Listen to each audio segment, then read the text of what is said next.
괴담 읽어주는 남자.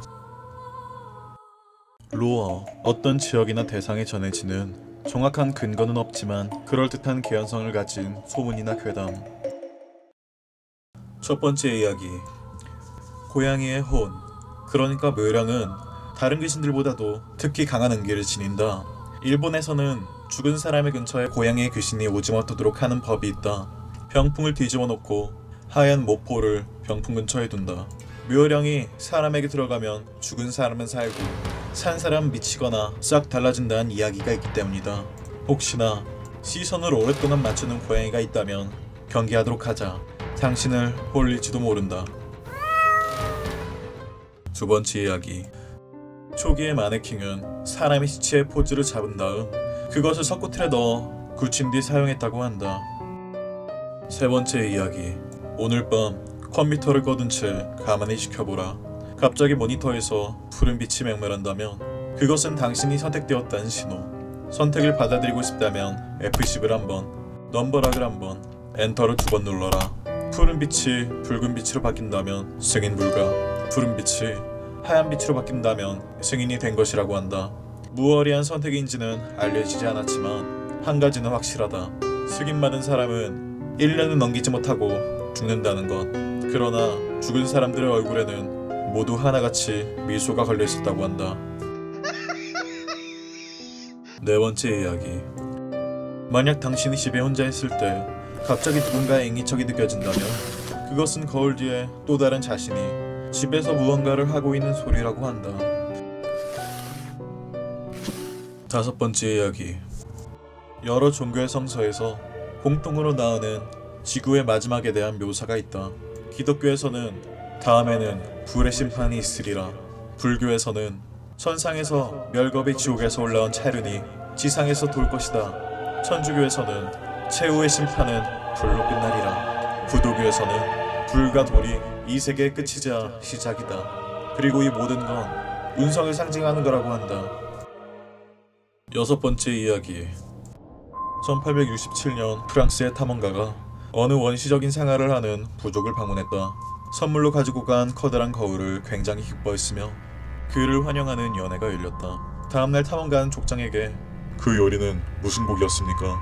라고 물었는데 족장은 당신이 선물한 이상한 수면에서 잡은 생물의 고기다 라고 대답했다. 탐험가는 무슨 고기를 먹은 것일까? 일곱 번째 이야기. 어느 한 회사원이 술에 취한 채 양치질을 하고 있었다. 갑자기 어디에선가 피가 흐르기 시작했는데 회사원은 대수롭지 않게 넘겼다. 그 사람은 잇몸이 약해 평소에도 피가 잘 나곤 했던 것이다. 그러나 곧 그 사람은 쓰러졌다. 시소리라 생각하며 손에 잡고 있었던 것은 날이 아주 잘 선 면도칼이었다. 여덟 번째 이야기. 시내의 한 아파트에 사는 K는 매일 밤 위층에서 들리는 시끄러운 망치질 소리에 하루도 편하게 잠을 이룰 수가 없었다. K가 이 아파트로 이사온 지는 1년. 주변 시세보다 약간 싼 가격에 바로 입주할 수 있어 2번 생각하지 않고 들어왔지만 저 망치질 소리만은 도저히 참을 수 없었다. 매번 2층에 올라가서 항의하지만 죄송하다는 말밖에 들을 수 없었다. 오늘은 정말 결판을 내야겠다고 생각한 K는 초인종도 누르지 않고 집문을 열었다. 윗집은 벽과 바닥과 천장이 보이지 않을 정도로 못으로 뒤덮여 있었다. 아홉 번째 이야기. 1993년 한국 경찰은 살인사건의 용의자에게 범인 형장으로 보이는 사진을 보여주었다. 그런데 용의자는 갑자기 죄를 자백하고 공포에 질린 채로 미쳐버렸다. 경찰은 범인의 자백을 받아냈지만 그가 갑자기 자백한 이유를 알지 못했고 범인은 정신병원으로 이송되었다. 열 번째 이야기. 몸은 개, 얼굴은 사람이라는 인명견. 이 괴담 속의 개는 실제로 만들어진 개로 도쿄 나가노의 츠쿠바 대학교 연구실에서 유전자 실험 중 실수로 개와 인간의 유전자가 교배되어 태어났다고 한다. 그 개는 지능이 너무 높아 탈출한 뒤 몇몇 사람들에게 목격되었으나 잡을 수 없었다고 한다. 일본 여행을 가는 사람들은 어쩌면 이 인명견을 볼 수 있을지도 모른다. 11번째 이야기. 한 마을에 악마를 숭배하는 남자가 나타났다. 그는 상자를 꺼내며 절대 자신이 돌아올 때까지 상자를 열지 말라고 했다. 하지만 한 사람이 궁금증을 참지 못하고 상자가 있는 교회에 들어갔다. 그런데 그는 나오지 않았고 이에 사람들은 하나씩 교회에 들어갔다. 그 결과 마을 사람들은 전원 실종. 그 후 그 남자가 상자를 들고 어디론가 사라졌다는 소문이 있다. 12번째 이야기. 미국 LA에 사는 한 남자가 어느 날 친구에게 전화를 걸었다. 그런데 다른 사람이 받아 그는 죄송하다고 말하고 다시 전화를 걸었다. 하지만 또 다른 사람이 받는 것이었다. 몇 번이나 그 친구에게 전화를 걸었지만 그때마다 받는 것은 모두 다른 사람들이었다. 이상하게 생각한 그는 경찰과 함께 친구의 집에 가보았는데 친구는 집에 강도가 들어 이미 죽어 있었고 계속 전화를 받았던 건 그 강도들이었다고 한다. 13번째 이야기.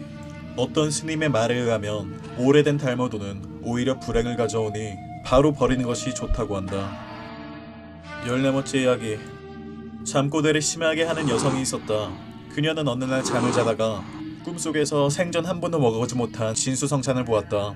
평소 먹는 것을 좋아했던 그녀는 주저없이 음식을 먹기 시작했고 미각이 자신에게 주는 황홀함에 빠질 무렵 갑자기 찾아오는 극심한 고통에 잠에서 깨어났다. 눈을 뜬 그녀는 정신을 잃고 쓰러졌다.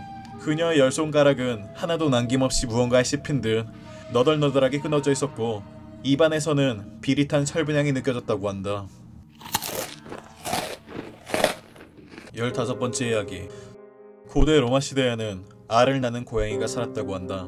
그 고양이는 알에서 염소와 기타 동물들, 심지어 금은보화까지 낳아 사람들을 놀라게 했다. 그러나 그 알에서 인간이 나오자 바로 고양이를 죽여버리고 매장했다고 한다. 16번째 이야기. 스리랑카의 한 동굴에 들어가면 머리와 피부 등이 빠져나가면서 승려가 된다고 한다. 그러나 그 동굴을 검사한 결과 그곳에선 대량의 방사능이 검출되었다고 한다. 17번째 이야기. 1966년 2월 4일 홋카이도 치토세 공항을 향해 승용차를 주행 중이던 가족이 있었다. 그날 있었던 이상한 사건이다. 공항까지는 거의 외길인데 계속해서 나아가던 중 어느 사이엔가 역주행을 하고 있었다. 몇 번이나 방향을 바꿔도 원래 장소로 돌아가 버려서 결국 예약한 비행기를 놓쳐버렸다. 그 비행기는 추락한 하네다 전일본 공항에서 처음으로 일어난 사고기치였다.